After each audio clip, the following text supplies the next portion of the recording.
When I talked about the increase of energy requirement, the increase of oil requirements, more or less all of it is going to happen in the east.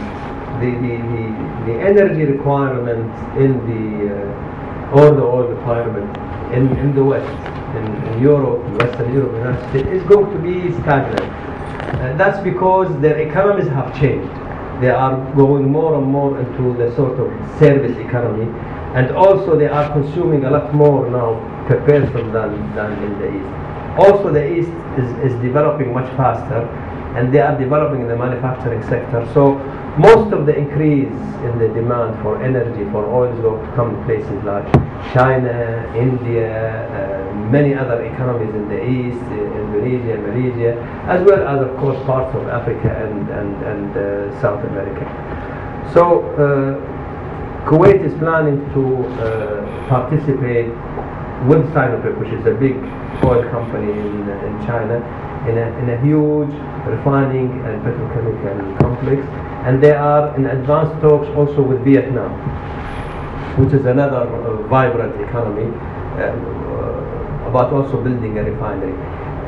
When you join in a refinery project in some of these countries, you have two advantages. One of them, of course, again, the economy, where you reap the benefits from the return on investment, although the refining business is a very tough business to make money in. And the other part, of course, is it's a home for your crude. You lock in a customer that will, for 30, 40 years, take the Kuwaiti crude oil, which is something that's very important.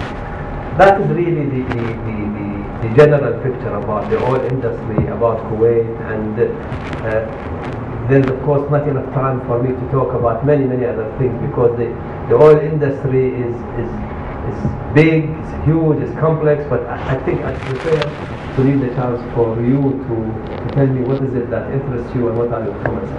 Thank you. We have 20 minutes to take questions, so one person can ask a question at a time. So please introduce yourself, telling us your name and where you work, and one question, because many people would like to ask as well.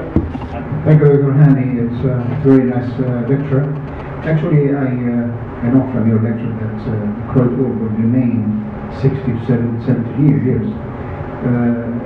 I heard something else that's maximum 40 to 50 years. I hope it will remain more than 100 years. But at the end, one day it will finish. What's the plan for the Kuwaiti government? By the way, I forget to introduce myself. My name is Tariq Mufti.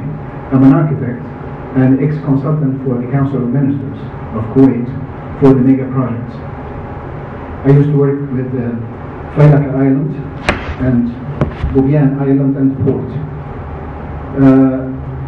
What's the government's plan to do and replace this kind of energy, whether let's say solar energy or tidal energy or wind farm and so on? Thank you. As a citizen of Kuwait, this is really a very painful question, because to be frank and honest with you, as I said, when I graduated in 1971-72, that point was raised. And to a large extent, it's unfortunate when oil becomes high in price, because people here tend to be complacent. You know, in the year we are in, you know how much extra revenue we have in our budget over and above the requirements? It's about 8 to 9 billion dinars. When these things happen, policymakers unfortunately do not take enough steps. What you were saying is what I've heard in 1971 when I graduated. They were saying we want Kuwait to be less dependent on oil. As an oil mine, or the next oil mine, this was not my job. It's the job, of course, of the government and the policy makers. Part of the question, part of the answer, in my view, is to have a bigger presence in the petrochemical industry. So you are going from just depending on it as an energy source, but you have a manufacturing and marketing strength in an arena that could be very successful in helping the economy of the country. The other part, which is other parts of the economy, if you to have an economy that relies on trade or finance, it has not improved to a degree that is acceptable in my mind. As for whether Kuwait has any activities in other forms of energy, I must admit, I think Kuwait is at fault there. Other countries, in particular United Arab Emirates, do actually a lot more. How are you? That was a wonderful speech. My name is Vincenzo Hoja. I'm a student at Kuwait University. My question is this. Does Kuwait, besides petroleum, does it produce natural gas as well? Because I've heard my friend, for example, he told me that it produces more natural gas in Qatar, but it doesn't export their natural gas. It doesn't use it because if it would lower the Qatarian export of the natural gas.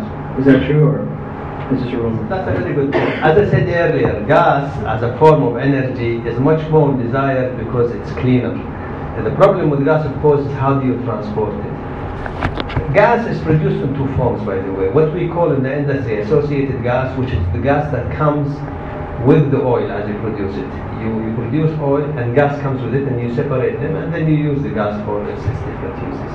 And then there is the natural gas that gets produced by itself.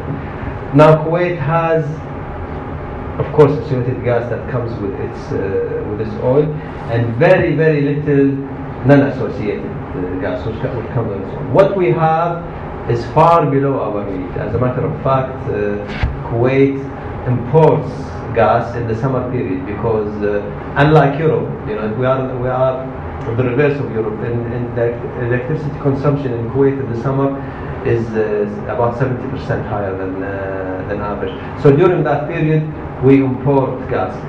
Actually, Kuwait had a plan to bring gas by pipeline from Qatar, because Qatar is a huge producer and exporter of gas, and we wanted to do that, but politics got into the way. We weren't able to. So we would like to, and as Shell, by the way, is helping Kuwait in trying to produce more gas. But even when we produce more, which is expected, maybe the numbers don't mean much to you. It's about 1 billion standard cubic feet per day. Go to 2 billion. That will not be enough for us. So, my name is Stephen Mustafa. I'm an electronics engineer by education. I'm actually a computer engineer here by trade. I'm a senior consultant with DR United, and I work primarily in the Eagle sector. I have a twofold question, if you don't mind. First of all, I enjoyed your speech. I never really knew that Kuwait had such a, relatively speaking, long history. My first question is with regards to the distribution of oil in its crude form. You mentioned certain tankers, and through KOTC, that's obvious. Kuwait owns its own tankers. Is future distribution expected to go through tankers in itself, or is Kuwait actually planning on setting up some new pipelines in collaboration with its neighbors? That's the first question. The second question is with regards to future energy distribution. And primarily here I'm considering alternative energy, because obviously the infrastructure here is geared towards the distribution of gasoline and diesel and so on, which is not primarily what's considered alternative energy. And that's basically it. Are there any plans for improving the infrastructure? Have you heard of anything as such? And thank you.